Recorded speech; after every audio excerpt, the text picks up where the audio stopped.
Hello dear student, आज हम discuss करने वाले एसएससी सीजीएल 2023 जो कि थर्ड शिफ्ट में क्वेश्चन पूछा गया था।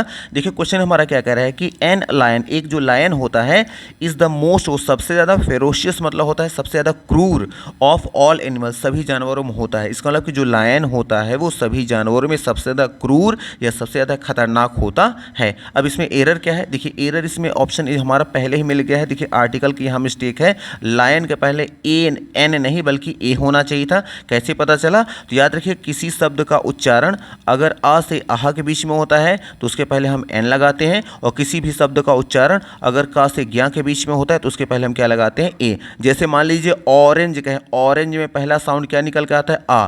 तो आ निकल के आता है तो इस ऑरेंज के पहले हम क्या लगाएंगे? एन लगाएंगे। लेकिन लायन के पहले क्या निकल के आ रहा है? ला साउंड निकल के आ रहा है, लायन में ला, और ला जो होता है का से ज्ञा के बीच में आता है, इसलिए हम क्या लगाएंगे? ए लगाएंगे। इसका मतलब किसी भी शब्द का पहला उच्चारण अगर का से ज्ञा के बीच में आता है तो उसके पहले हम ए लगाते हैं, और किसी भी शब्द का उच्चारण आ से आहा के बीच में आता है तो उसके पहले हम क्या लगाते हैं? एन। और चूंकि यहाँ लायन आया था, लायन का पहला शब्द ला निकल के आता है, और ला जो होता है का से ज्ञा के बीच में आता है, तो इसलिए हम यहाँ पे क्या लगाएंगे? ए लगाएंगे, एन नहीं लगाएंगे। इसलिए एन हमारे यहाँ पे क्या है? मिस्टेक है। और अगर ए बी सी डी में अगर देखें तो ये आया है ऑप्शन नंबर सी में, इसलिए ऑप्शन नंबर सी को यहाँ पे हम टिक कर देंगे।